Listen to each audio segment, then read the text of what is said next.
தங்க நகை முதலீட்டாளர்களுக்கு வணக்கங்க. சென்னையில் நல்ல குவாலிட்டியான நியாயமான விலையில் தங்கம் எப்படி வாங்குறது அப்படின்னு தான் இந்த வீடியோவில் பார்க்க போகிறோம். இதை தெரிஞ்சுக்கிறதுக்கு முன்னாடி தங்கத்தோட வகைகள் என்னென்ன இருக்குது அப்படின்னு கண்டிப்பாக நீங்கள் தெரிஞ்சுக்கணுங்க. டைப்ஸ் ஆஃப் கோல்டு என்னென்னு பார்த்தோம்னா 24 கேரட்லேருந்து 18 கேரட் வரைக்கும் தங்கத்தோட வகைகள் இருக்குங்க. இந்த தங்கத்தை தான் நகை கடையில் விற்பனை செய்கிறாங்க. இதில் கேரட் அப்படின்னா என்னென்னா தங்கத்தோட தூய்மையை குறிக்கக்கூடிய ஒரு அலகு தான் இது கேரட் அப்படின்னு சொல்லுவோம். உதாரணமாக 24 கேரட் அப்படிங்கிறது 24 பாகங்கள் கொண்ட தூய தங்கத்தை குறிக்கக்கூடிய ஒரு சொல்லுங்க. அதாவது ஒரு நம்பர்னு சொல்லலாம். இதை 100% தூய தங்கம் அப்படின்னு சொல்லலாம். இதில் வேறு எந்த உலோகமும் கலந்து இருக்காதுங்க. பொதுவாக தங்கம் மண்ணுக்குள்ளே இருந்து தான் சுரங்கம் மூலியமாக வெட்டி எடுத்து நமக்கு கொடுக்குறாங்க. அதில் நிறைய உலோகங்கள் கலந்துருக்குங்க. உதாரணமாக இரும்பு, நிக்கல், லெட்டு, வெள்ளி போன்ற உலோகங்களும் தங்கத்தை வெட்டி எடுக்கும்போது கூடவே கிடைக்கும். இதை தூய்மை செஞ்சதுக்கு அப்புறமேட்டு தான் 24 கேரட் அப்படிங்கிற ஒரு தூய தங்கமானது நமக்கு கிடைக்குது. நாம் ஏற்கனவே பேசிய பிரகாரம் 24 கேரட் அப்படிங்கிறது 24 பாகம் அப்படின்னு அர்த்தங்க.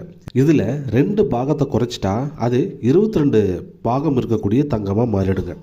இந்த 22 பாகம் இருக்கக்கூடிய தங்கத்தை 2 பாகம் காப்பரை ஆட் செஞ்சோம்னா 22 கேரட் தங்கம் நமக்கு முழுமையாக கிடைச்சிரும். ஒரு பாகம் காப்பர் அப்படிங்கிறது 4.2%. நாம் 2 பாகம் காப்பரை ஆட் பண்ணுறதுனால மொத்தமாக 8.4% காப்பரானது 22 கேரட் கோல்டில் நாம் பயன்படுத்துகிறோம்.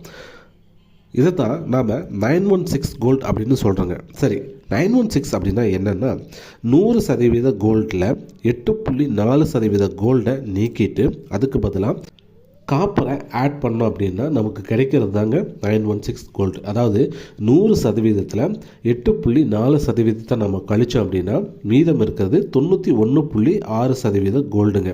இதைத்தான் நாம் 916 கோல்டு அப்படின்னு சொல்கிறோம். சரி, தங்க நகை வாங்குறப்ப என்னென்னலாம் கவனிக்கணும் அப்படிங்கிறத இப்போ தெரிஞ்சுக்கலாங்க. முதல்ல கேரட் அப்படின்னா என்னன்னு நம்ம தெரிஞ்சுக்கணும். நம்ம வாங்கக்கூடிய நகையில் கேரட் அப்படின்னு ஒன்று பிரிண்ட் செய்யப்பட்டிருக்கா அப்படின்னு நீங்கள் பார்க்கணும். 22 கேரட்டு, 24 கேரட்டு, 18 கேரட்டு, 20 கேரட் அப்படின்னு அந்த நகையில் பார்த்தீங்க அப்படின்னா மென்ஷன் பண்ணியிருப்பாங்க. ரெண்டாவது விஷயம், அது 916 தானா அப்படிங்கிறதையும் பார்த்தீங்கன்னா அதுலேயே மென்ஷன் பண்ணியிருப்பாங்க. ஸோ 22 கேரட் தங்கத்துக்கு மட்டும்தான் 916 அப்படிங்கிற அந்த குறி இருக்குங்க. வேறு எந்த தங்கத்துக்கும் 916 இருக்காது.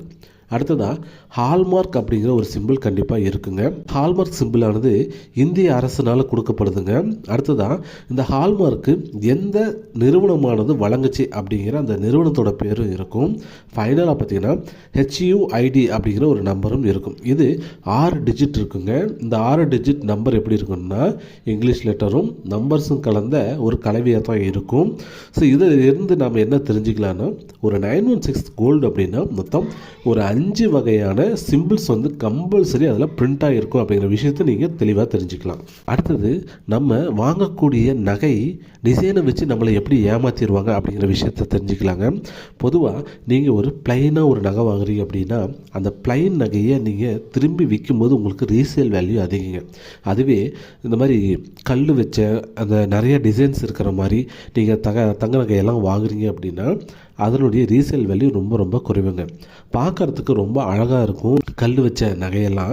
ஆனால் ரீசேல் பண்ணுறப்ப நம்மளுடைய ரீசேல் வேல்யூ ரொம்ப ரொம்ப குறைஞ்சிருங்க. அதுக்கப்புறம் ரொம்ப காம்ப்ளிகேட்டடாக ஸ்ட்ரக்சர்லாம் இருக்குங்க. இந்த டிசைன் பார்த்திங்கன்னா ரொம்ப பயங்கரமாக வேலை செஞ்சுருப்பாங்க. அதுக்கெல்லாம் செய்கூலி, சேதாரம் இது எல்லாம் பார்த்திங்கன்னா அதிகமாக போடுவாங்க. ஏன்னா அந்த மாதிரி டிசைன்ஸ் எல்லாம் நம்ம உருவாக்கணும் அப்படின்னா நிறைய வேஸ்டேஜ் ஆகும். அப்படின்னு பார்த்தீங்கன்னா உங்களோட கடைக்காரர் உங்கள்கிட்ட சொல்லி உங்களுக்கு அதிகமான வேஸ்டேஜை உங்கள் பேரில் சேர்த்திடுவாங்க. ஸோ அதனால் என்ன ஆகுதுன்னா உங்களுக்கு நிறைய லாஸ் ஆகுங்க. உங்களுக்கு வேணும் அப்படின்னா மொத்தமாக நீங்கள் ஒரு நகை வாங்க போகிறீங்க அப்படின்னா குறைந்த அளவு நீங்கள் ஏதாச்சும் யூஸ் பண்ணுறதுக்கு தேவையானதை மட்டும் இந்த மாதிரி கல் வச்சதெல்லாம் வாங்கிக்கிட்டு மற்றபடி நீங்கள் பொதுவாக தான் நான் சேமித்து வைக்கிறேன் அப்படின்னா நீங்கள் கண்டிப்பாக இந்த மாதிரி நீங்கள் வாங்கிக்கலாம். அது ரொம்ப ரொம்ப நல்லது. ஸோ பிளைன் நகையை மட்டுமே வாங்குங்க. அதுதான் உங்களுக்கு சேவிங்ஸை ரொம்ப ரொம்ப இன்க்ரீஸ் பண்ணும். ஒரு 5 பவுன் நீங்கள் நகை வாங்குறீங்கன்னு வச்சுங்களேன், ஒரே டேட்டில் போய்ட்டுலாம் நகை வாங்காதீங்க. என்ன பண்ணுறீங்கன்னா ஒரு 2 பவுன் ஒரு நாளில் வாங்க, இன்னொரு 2 பவுன் ஒரு நாளில் வாங்க, இன்னொரு 1 பவுன் ஒரு நாளில் வாங்குங்க. இந்த மாதிரி நீங்கள் வாங்குறப்ப என்ன ஆகும்னு பார்த்தீங்கன்னா, இந்த ப்ரைஸு ஏறும் இறங்கும். அதே மாதிரி பார்த்தீங்கன்னா இந்த தங்கத்தோட விலையும் பார்த்தீங்கன்னா ஒரு நாள் கூடும் ஒரு நாள் குறையும். ஸோ தங்கத்தோட கிராமும் பார்த்தீங்க அப்படின்னா ஒரு நாள் இன்க்ரீஸ் ஆகும் ஒரு நாள் டிக்ரீஸ் ஆகும்.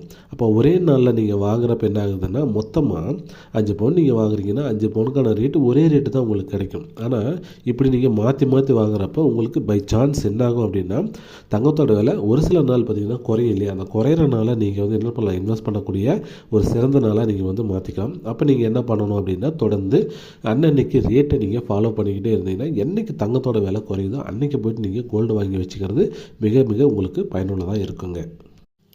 நீங்கள் கோல்டை ஒரு சேவிங்ஸாக நீங்கள் பயன்படுத்துகிறீங்க அப்படின்னா, அதில் பொதுவாகவே நீங்கள் என்ன பண்ணணும் அப்படின்னா, இந்த மாதிரி பார் இருக்கு இல்லையா, 24 கேரட் தங்கம் கோல்டு காயின் இந்த மாதிரி நீங்கள் வாங்கி வச்சுக்கிறது தான் ரீசேல் வேல்யூ ரொம்ப ரொம்ப அதிகம். ஆனால் நீங்கள் நகையாக வாங்கி வச்சுக்கிட்டிங்கன்னா ரீசேல் வேல்யூ வந்து குறையுங்க. அதுக்கெல்லாம் ஜிஎஸ்டி போடுவாங்க. இந்த மாதிரி நிறையா விஷயங்கள் எல்லாம் இருக்குது. அதனால் நீங்கள் ஒரு சேவிங்ஸ்க்காக கோல்டு வாங்குறீங்கன்னா நீங்கள் ஒரு கோல்டு காயின் இந்த மாதிரி நீங்கள் வாங்கி வச்சுக்கோங்க. இல்லை எனக்கு இந்த மாதிரி வீட்டில் வச்சுருக்கிறதுலாம் ரொம்ப பயமாக இருக்குதுன்னா அதெல்லாம் எனக்கு தேவையில்லை அப்படின்னா, இந்த கோல்டு பாண்டு அப்படிங்கிறதெல்லாம் ஒன்று இருக்குங்க. இந்த மாதிரி கடையிலே கேட்டால் சொல்லுவாங்க, சென்ட்ரல் கவர்மெண்ட்டும் இதெல்லாம் பண்ணுது. ஸோ கோல்டு பாண்ட் ETF இந்த மாதிரியான ஸ்கீம்ஸ் எல்லாம் போய்ட்டு நீங்கள் பணத்தை கட்டி அதுக்கான பாண்டை மட்டும் நீங்கள் வாங்கி நீங்கள் வீட்டில் ஸ்டோர் பண்ணிக்கலாம். எப்போ தேவையோ நீங்கள் அதை வந்து விற்றுக்கலாம். அன்றைக்கி ரேட்டுக்கு என்ன விலையோ அதுதான் அந்த தங்கத்தோட விலைக்கு உங்களுக்கு அதை விற்பனை செஞ்சு கொடுத்துருவாங்க. அது ரொம்ப ரொம்ப உங்களுக்கு யூஸ்ஃபுல்லாக இருக்கும். அப்புறம் சென்னையில் ஹோல்சேல் மார்க்கெட்னு ஒன்று இருக்குதா அப்படின்னு கேட்டிங்க அப்படின்னா, ஹோல்சேல் மார்க்கெட்னு தங்கத்துக்கெல்லாம் எதுவும் இல்லைங்க. ஒவ்வொரு கடைக்காரரும் பார்த்திங்கன்னா அவங்கவுங்க கடையில் இருக்கக்கூடிய நியாயமான விலையை குறைச்சி கொடுப்பாங்க. அப்படி நீங்கள் குறைச்சி கொடுக்கறது மட்டும்தான் பார்த்திங்கன்னா உங்களுக்கு ப்ரைஸ் டிஃப்ரென்ஸ் இருக்குங்க. அதாவது ஒரு கடையில் செய்கூலி சேதாரத்தை பார்த்திங்கன்னா இல்லாமல் பண்ணிடுவாங்க. ஒரு கடையில் செய்கூலி சேதாரம் ஓரளவுக்கு சேர்த்துவாங்க. ஒவ்வொரு கடையில் பார்த்திங்கன்னா டிசைனை பொறுத்து செய்கூலி சேதாரம்லாம் ரொம்ப அதிகமாக கொடுப்பாங்க. இப்போ இதிலேருந்து நம்ம என்ன புரிஞ்சுக்கலாம்னா, ஒவ்வொருத்தரும் ஒவ்வொரு கடைக்காரும் தங்களுக்கு வரக்கூடிய கஸ்டமரை பொறுத்து தான் அவங்க இந்த முடிவு பண்ணுறாங்க. நீங்கள் செய்கூலி சேதாரமெல்லாம் ஓகே அப்படின்னு நீங்கள் வாங்கக்கூடிய ஆளாக இருந்தீங்க அப்படின்னா அந்த கடையில் அந்த மாதிரி பொருள் மட்டும் தான் விற்பாங்க. இல்லை எனக்கெல்லாம் வேண்டாம், செய்கூலி சேதாரம்லாம் அதிகமாக கொடுத்துலாம் நான் வாங்க மாட்டேன் அப்படின்னா அந்த கடைக்காரர் உங்களுக்கு தகுந்த மாதிரியே மாறி உங்களுக்கு தகுந்த மாதிரி செய்கூலி சேதாரம் ரொம்ப ரொம்ப குறைவாக இருக்கிற மாதிரியே இல்லாத மாதிரியே உங்களுக்கு ப்ராடக்டை விற்றுருவார். அது மட்டும் இல்லாமல் நீங்கள் கோல்டு எப்படி வாங்கிறது அப்படிங்கிற ஒரு சிம்பிளான ட்ரிக்கு சொல்லி கொடுக்குறாங்க. எப்பயுமே நகை கடையில் சீட்டு போடுறாங்க இல்லையா, அந்த மாதிரி சீட்டு போட்டு நீங்கள் நகை வாங்குனீங்க அப்படின்னா உங்களுக்கு இந்த SIPயில் போடுற மாதிரி, அதாவது சிஸ்டமேட்டிக் இன்வெஸ்ட்மெண்ட் பிளான் இருக்கு இல்லையா, அதில் போடுற மாதிரி மாதம் மாதம் உங்களால் முடிஞ்ச அமௌண்ட்டை கொடுத்து நீங்கள் வந்து கோல்டை நீங்கள் வாங்கி வச்சுக்கலாங்க. அதாவது நான் என்ன சொல்ல வரேன் அப்படின்னா, என்னால் மொத்தமாக ஒரு பவுன் வாங்க முடியாது அப்படின்னு நினைப்பீங்க இல்லையா, ஆனால் எப்படியாச்சும் நான் ஒரு பவுன் ஒரு வருஷத்துக்கு எடுத்துடணும்னு நீங்கள் நினைக்கிறீங்க அப்படின்னா கொஞ்சம் கொஞ்சமாக அந்த பணத்தை கட்டிக்கிட்டே வாங்க. இப்போ வந்து 1 லட்ச ரூபா வருதுங்க. அப்போ மாதம் ஒரு 10,000 ரூபா பக்கம் நீங்கள் வந்து சேவிங்ஸில் நீங்கள் அதாவது கோல்டை வாங்கிட்டே வந்து சீட்டு போடுறீங்க அப்படின்னா உங்களுக்கு அந்தந்த தேதிக்கு கோல்டோட ரேட்டுக்கு தகுந்த மாதிரி கிராம்ஸ்லாம் பார்த்திங்கன்னா சேவிங்ஸு உங்களுடைய அக்கௌண்ட்டில் வந்து சேவ் பண்ணக்கூடிய கடையெல்லாம் இருக்குங்க. அன்றைக்கி ரேட்டுக்கு எவ்வளோ தங்கம் நீங்கள் கொடுத்த அமௌண்ட்டுக்கு எவ்வளோ தங்கம் கிடைக்குமோ அது அப்படியே பார்த்திங்கன்னா உங்களுடைய அக்கௌண்ட்டில் வந்து அவங்க வந்து ஸ்டோர் பண்ணிடுவாங்க. நீங்கள் 12 மாதம் கழித்து நீங்கள் உடனே அதை நீங்கள் வந்து வாங்கிக்கலாம். ஸோ அந்த மாதிரி ஸ்கீம்ஸ்லாம் இருக்கக்கூடிய கடையை தேடி தேடி பிடிச்சி அதில் வந்து நீங்கள் இன்வெஸ்ட் பண்ணுங்கள். அது ரொம்ப ரொம்ப யூஸ்ஃபுல்லாக இருக்கும். அப்புறம் ரொம்ப முக்கியமான விஷயம், இந்த 1 கிராம் கோல்டெல்லாம் வாங்கலாமான்னு பார்த்தீங்கன்னா கம்பல்சரி வாங்காதீங்க. அது ரொம்ப பயனற்றதுங்க. சும்மா நம்ம வந்து சும்மா போட்டுக்கிட்டு வெளியே போகலாமே வரலாம், ஏதாச்சும் ஒன்று நம்ம இருக்குது அப்படிங்கிற மாதிரி காட்டிக்கலாமே தவிர அதனால் ஒரு பயனுமே இல்லை.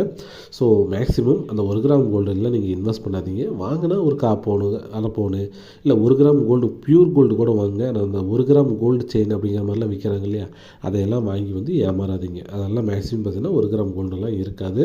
சும்மா ஒரு கோட்டிங் மட்டும் பண்ணுவாங்க, அவ்வளோதான். ஸோ நான் சொன்ன தகவலெல்லாம் உங்களுக்கு பயனுள்ளதாக இருக்குன்னு நான் நம்புகிறேன். இப்போ பயனுள்ளதாக இருந்துச்சுன்னா கண்டிப்பாக இந்த வீடியோவை உங்கள் ஃப்ரெண்ட்ஸ் அண்ட் ஃபேமிலியோட ஷேர் பண்ணிக்கோங்க. ஒவ்வொரு முறையும் நகை வாங்குறதுக்கு முன்னாடி நம்ம வீடியோவை பார்த்து கொஞ்சம் தெளிவாக நடந்துக்கோங்க. மீண்டும் ஒரு நல்ல ஒரு தகவலோடு சந்திக்கிறேங்க. நன்றி, வணக்கம்.